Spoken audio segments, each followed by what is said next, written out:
Hello guys, bersama saya lagi dalam Alright Dapat Channel dalam segmen Suara Orang Kampung. Alright, so makin panas selepas YB Sunny membidas kenyataan daripada Sahidam Kasim yang kononnya kerajaan perpaduan ini tidak adil. Ya, walaupun belanjawan 2023 belum pun dibentangkan, Sahidam membuat tuduhan kononnya kerajaan ini tidak adil kerana tidak memberikan peruntukan. Jika kita imbas semula sahabat-sahabat semua, Kerajaan Perikatan Nasional di bawah pimpinan Muhyiddin Yassin langsung tidak memberikan peruntukan kepada Pakatan Harapan ketika menjadi pembangkang, walaupun mereka memenangi pilihan raya kerana kerajaan itu ditebuk belakang, dikhianati mandat rakyat sahabat-sahabat semua. Jadi ini adalah kenyataan terkini daripada Sahidam Kasim, katanya YB Sunny tidak layak untuk memberi penjelasan kepada beliau. Sahabat-sahabat semua, sebelum saya teruskan kenyataan daripada Sahidam yang terkini, jangan lupa untuk support Alright Dapat Channel dengan cara tekan butang subscribe, like dan share. Mari kita ikuti berita panas hari ini. Ini dia, makin panas. Sahidam Kasim katanya dengan sombong dia tidak layak. Siapa yang tidak layak itu? Tidak lain tidak bukan, katanya adalah YB Abdullah Sunny, bukan Abdullah, YB Sunny Hamzan dikatakan tidak layak untuk menjawab kritikan ataupun pertanyaan beliau, yang mana Sahidam Kasim meminta peruntukan jutaan ringgit kepada kepada kawasan parlimen beliau. Jadi saya ingin membacakan kenyataan daripada terkini daripada Sahidam ini.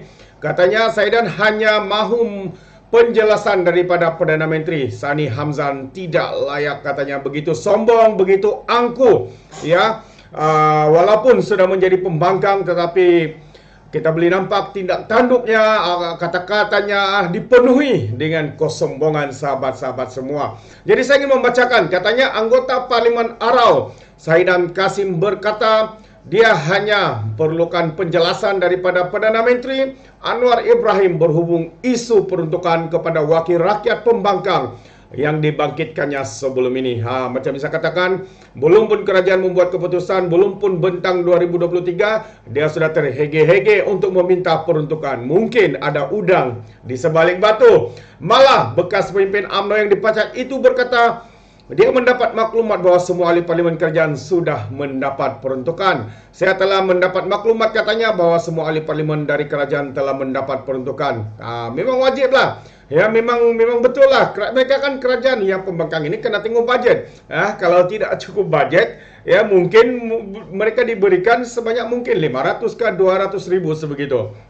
Sebab yang menjadi keutamaan hari ini adalah rakyat di luar sana yang memerlukan perhatian, yang memerlukan bantuan kerana kehidupan yang semakin terbeban atas kegagalan Kerajaan Perikatan Nasional. Katanya lagi, tetapi hingga ke hari ini tiada peruntukan yang diterima oleh pembangkang, terutama negeri yang diterajui Perikatan Nasional seperti Perlis, Kedah, Terengganu dan juga Kelantan. Tambahnya lagi, saya menuntut hak kami sebagai ahli parlimen untuk diagikan kepada rakyat. Jadi tidak wajar apabila duit kerajaan diedarkan secara tidak adil, katanya dalam hantaran Facebook hari ini. Jadi sahabat-sahabat semua, kerajaan sebenarnya mempunyai hak, mempunyai kuasa, sama ada menyalurkan wang itu kepada ahli parlimen atau terus kepada rakyat. Jadi ini adalah lebih baik supaya dia tidak akan ada pemotongan setiap bajet sebab dia diberi terus kepada rakyat. Bagaimana dengan pendapat anda sahabat-sahabat semua?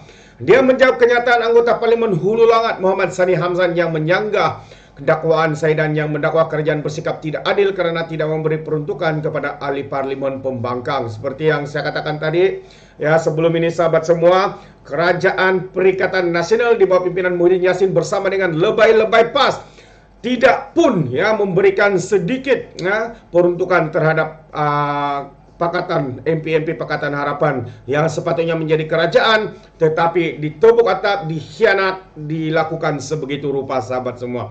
Semalam YB Sunny menyatakan kenyataan Sahidam itu sebagai melulu dan berniat jahat dan bertujuan untuk memancing bagi menekan kerajaan agar pembangkang diberikan peruntukan sama rata melalui belanjawan 2023 yang akan dibentangkan nanti. Dia berkata kerajaan baru berusia sebulan belum membuat apa-apa keputusan mengenainya. Sementara itu, Syahidan menegaskan peruntukan kepada pembangkang itu bersesuaian dengan manifesto PH, yaitu memberi peruntukan sama rata untuk semua ahli parlimen. Ya ini kerajaan bukan Pakatan Harapannya, harus diingat. Ini adalah kerajaan campuran atau kerajaan perpaduan ya, yang digabungkan daripada parti-parti. Jadi manifesto Pakatan Harapan itu sebenarnya ya, walaupun kalau dilakukan itu baik, tapi sebenarnya tidak valid lagi sahabat-sahabat semua. Kecuali Datuk Seri Anwar Ibrahim melihat dengan kecukupan bajet ya, mungkin barulah diberikan kepada pihak pembangkang pada ketika ini. Itu pendapat saya.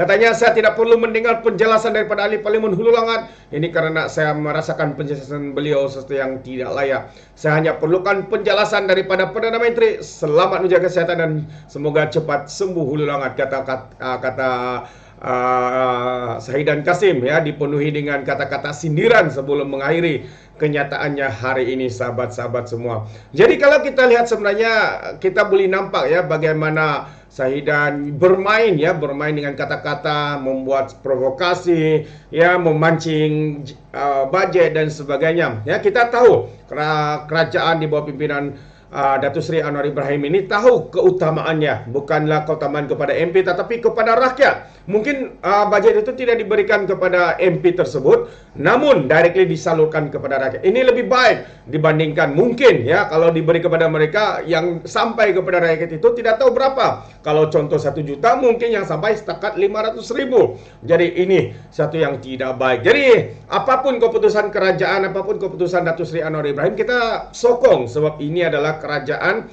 yang mementingkan rakyat. Keutamaan kerajaan ini adalah rakyat semata-mata, sahabat-sahabat semua. Sebagaimana dengan pandangan Anda, adakah Anda bersetuju dengan pandangan daripada MPRO Syahidan Kasim ini, atau ya bersetuju dengan apapun keputusan yang dilakukan oleh Datuk Seri Anwar Ibrahim?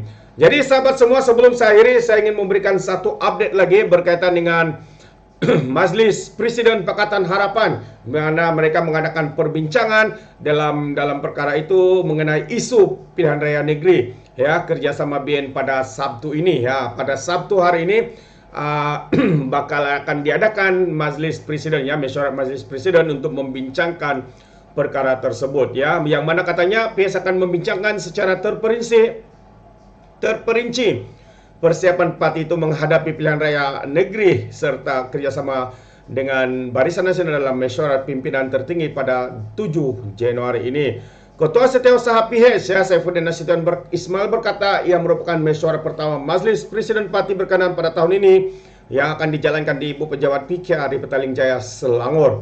Katanya dia percaya isu kerjasama antara PH dan BN akan turut menjadi agenda dalam mesyuarat tersebut. Katanya lagi, saya percaya perkara isu kerjasama dengan gabungan BN pada PRN akan datang bakal dibincangkan. Perkara lain yang akan dibincangkan adalah postmortem ya, PRU ke-15 dan hal-hal lain berkaitan gabungan PN.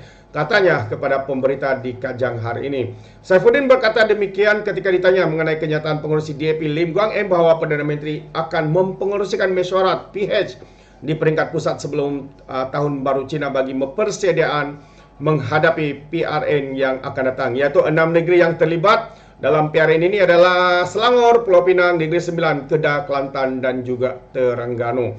Jadi ini antara update yang saya ingin berikan. Kita mengharapkan ya, semoga kerajaan ini, parti PKR khususnya dan Pakatan Harapan terus diperkukuhkan kekuatan mereka untuk menghadapi pilihan raya negeri yang bakal diadakan mungkin pada bulan April atau Mei ya tahun ini, sahabat-sahabat semua. Jadi itu saja yang ingin saya kongsikan petang hari ini. Saya ucapkan ribuan terima kasih yang sudah support Orang Indonesia Channel. Yang belum, jangan lupa untuk terus support dengan cara tekan butang subscribe, like dan share. Itu dia. Dan izinkan saya untuk mengundurkan diri. Seperti biasa, peribahasa mengatakan, siapapun kangkap 2 tahun keinginan. Dalam bahasa Melayu, tepuk dada, tanya selera. Sekian saya daripada Orang Indonesia Channel. Kita berjumpa lagi untuk info dan update yang seterusnya. Sekian, bye-bye.